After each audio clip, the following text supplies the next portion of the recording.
acting chairman of our great party, minority leader in parliament, the Inspector General of Police, the former Chief of Staff, members of the National Peace Council, members of the National Executive Committee of the party, the chairman and members of the Presidential Election Committee, distinguished presidential aspirants, chairman of the Council of Elders, honorable elders, and members of the party, fellow patriots, ladies and gentlemen. Thank you for the invitation, and I'm honored to be here at a moment that is significant, not only for the new patriotic party, but also for Ghana's democratic journey.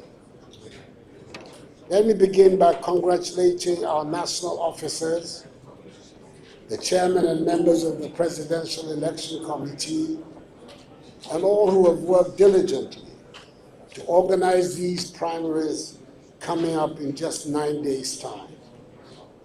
You are overseeing a process involving the largest number of delegates in the history of our party.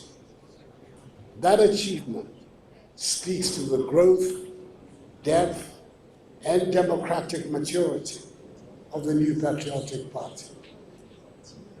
We're gratified by the presence of the Inspector General of Police and his senior officers at this ceremony, and by the undertakings he has given us today.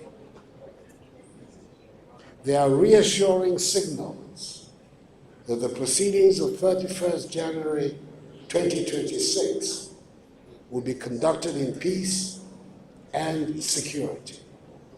IGP, we count on you and your men and women to do a good job.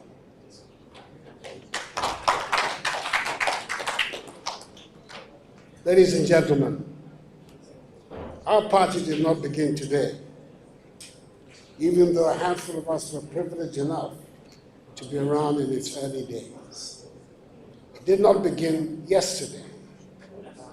Its roots go back to 1947, with the formation of the United Gold Coast Convention, UGCC, from which the Dankwa Busia tradition proudly draws its lineage.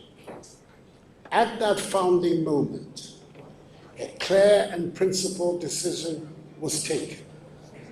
Leadership will be determined by the ballot, not by force, intimidation, or intrigue. George Alfred Park Grant was unanimously elected president and chairman. J.P. Dankwa and R.S. Blair became vice presidents.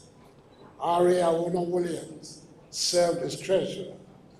The other members of that inaugural executive committee were Edward Akufo-Addo, Emmanuel Obeche-Bilante, J.W. de Graaf Johnson, John Sybil, and Kwabena Kesu. They were men of strong views and strong personalities, but they were united by discipline, mutual respect, patriotism, and an unshakable belief in orderly democratic process. From that beginning emerged a lesson that still guides us today. While the ballot must decide who becomes what, the true test of our internal democracy lies in the conduct of winners and losers alike, before, during, and after the contest. That lesson was reaffirmed in 1992 after the first presidential primaries of the new patriotic party. Once the party chose Professor Albert Eduboahene as our flag bearer, all the other aspirants, including Dr. Kofi Jane Selby, Mr. John Ajekum Kufuor, and Dr. Kwame Safo-Addo, closed ranks and supported him. I was campaign manager of the flag bearer at the time, and I saw firsthand what unity meant, how discipline sacrifice, and collective purpose strengthened the party even under the most difficult conditions of the time. That spirit must guide us still. Fellow patriots, a party that cannot manage victory with humility or defeat with dignity cannot expect to win the confidence of the Ghanaian people. As we are reminded, a house divided against itself cannot stand. In such a house is certainly not attractive to the electorate. Ghanaians are watching not only what we say, but also how we behave. I know the campaign has generated some heat among aspirants and supporters. I believe I'm qualified to say that we have seen it all before. Do not be discouraged by the excesses.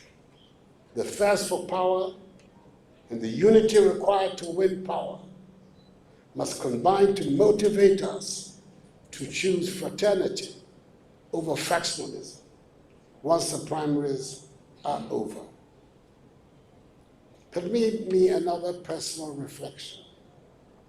In 1998, I contested the presidential primaries and came second to John Agyekum Kufuor, subsequently the second president of the Fourth Republic.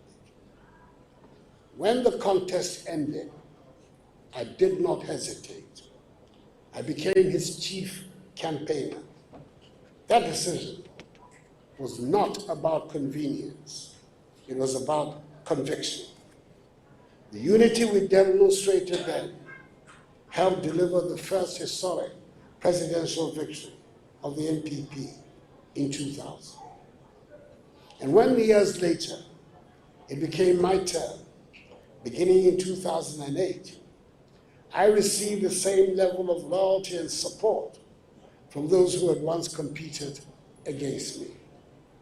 That tradition of fraternity carried us through difficult moments and enabled us to win and serve God.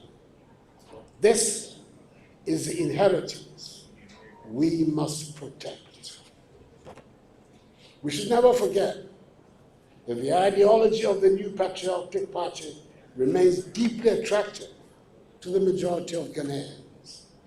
Our commitment to individual liberty and the respect for human rights, private enterprise, the rule of law, human development in a society of shared prosperity resonates across this country. When we falter, it is rarely because our ideas have failed. This peace pact, this commitment pact, is therefore not a mere ceremony. It is a solemn covenant, a commitment that ambition will not override fraternity, that competition will not descend into hostility, and that once the ballot has spoken, the party will move forward as one. To the aspirants gathered here today, your conduct will shape the moral tone of the NPP and the future of our country. Your supporters, the grassroots, and the youth of this party are watching you. History will judge not only who wins, but also how all of you conduct yourselves. Let me be clear. The NPP is bigger than any individual.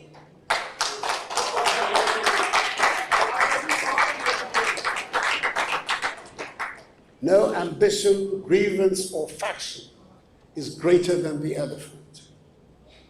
Leadership contests must never weaken the collective cause. Unity is not optional. Unity is not a slogan. Unity is a strategic necessity for victory. So I charge all of you, this peace pact must not only be signed, it must be lived.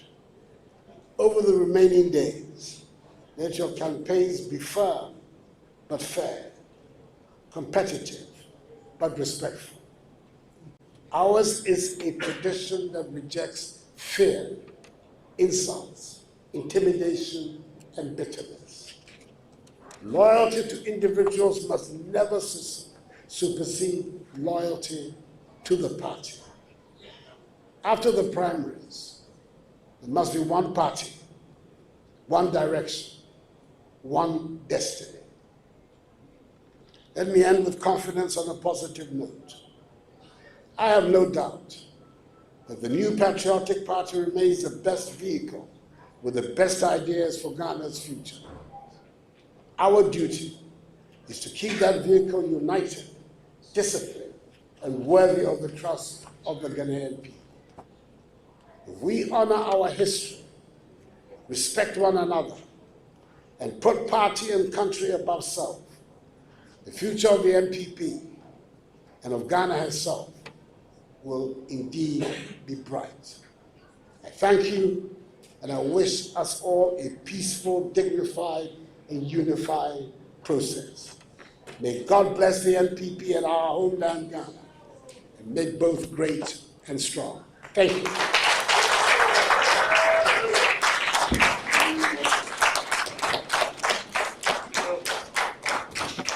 Thank you very much, Your Excellency.